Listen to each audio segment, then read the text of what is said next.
বেলঘরিয়া মানুষবাগ সার্বজনীন দুর্গোৎসব পুজো কমিটি দেখতে দেখতে ৭৮তম বর্ষে পদার্পণ করল।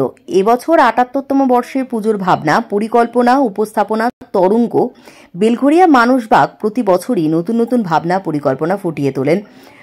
২০২৫ সালে শারদোৎসবের তরঙ্গ, এই ভাবনা বিভিন্ন বিষয়ের তরঙ্গ তুলে ধরা হয়, ফুটিয়ে তোলা হয় মণ্ডপ সজ্জার মধ্য দিয়ে। শব্দের তরঙ্গের, আলোকের তরঙ্গ, বুদ্ধের বাণী, শান্তির বাণীর তরঙ্গ, পাখির ডাকের তরঙ্গ, গাছের পাতা নড়ার তরঙ্গ, মানুষের জীবনেও চড়াই উতরাই যে তরঙ্গের মধ্য দিয়ে চলে সেই তরঙ্গ। সম্পূর্ণ মণ্ডপটি নির্মিত হয়েছে পরিবেশ বান্ধব ভেষজ রং ব্যবহারের মধ্যে দিয়ে। ব্যবহার করা হয়েছে প্লাই সাইকেলের রিং, ইটের টুকরো, বাঁশের চটামাটি, ফাইবার, লোহা এবং ফেলে দেওয়া জিনিস। শিল্পীর ভাবনায়, পরিকল্পনায় ঝুলন মেহতরি বীরভূম বোলপুরে শান্তিনিকেতন প্রতিমা শিল্পী ভীম পাল প্রতিমা নির্মিত হয়েছে। এবছর মণ্ডপে বীরভূম বোলপুর শান্তিনিকেতনের বাসিন্দা উদ্যোক্তাদের আশা, প্রকৃতি যদি সাথ দেয় তবে প্রতি বছরের চেয়ে এবছর মানুষ আসবেন প্রতিমা এবং মণ্ডপ দর্শন করতে। বেলঘরিয়া থেকে মনোজ দাসের রিপোর্ট, সংবাদ এই সময়।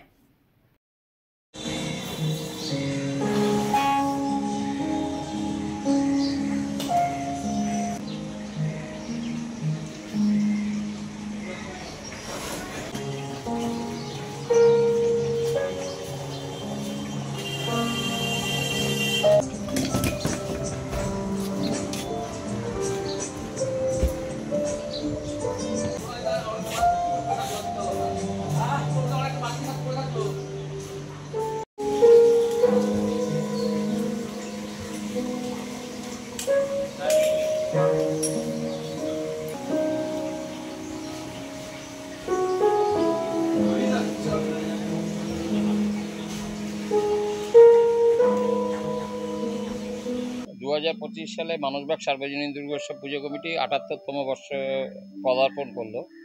এবছরের শিল্পী ঝুলন মেহতারির ভাবনায় মানে তরঙ্গ তুলে ধরা হয়েছে।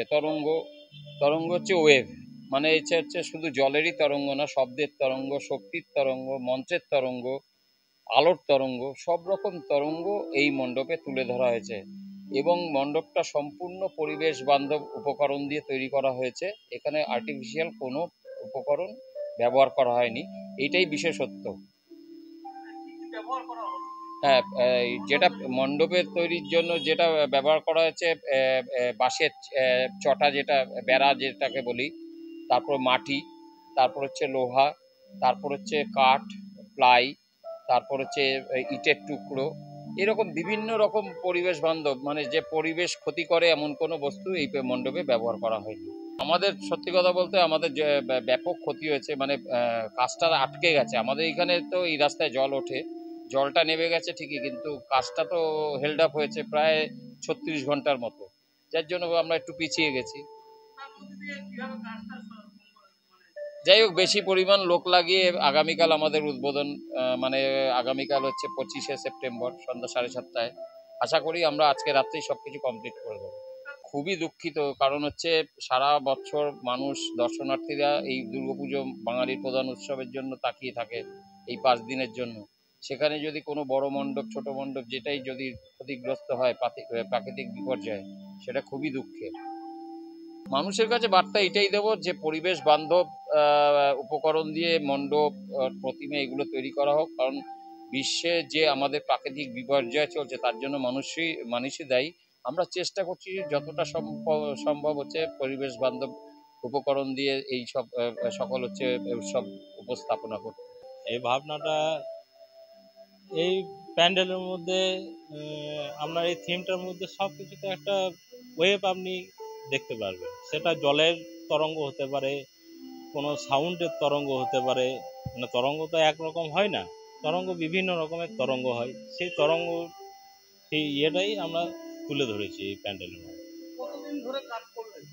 এটা মোটামুটি আমি প্রায় ২ মাসের কাছাকাছি।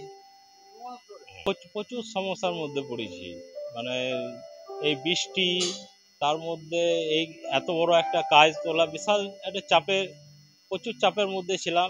সেই চাপ থেকে এখন অনেকটা কাজ তুলে দেওয়ার পরে অনেকটা নিশ্চিন্ত হতে পারলাম। এখন মোটামুটি 98% নিশ্চিন্ত হতে পারি। যা কাজ বাকি আছে কালকের মধ্যেই আমরা কমপ্লিট করে দেবো।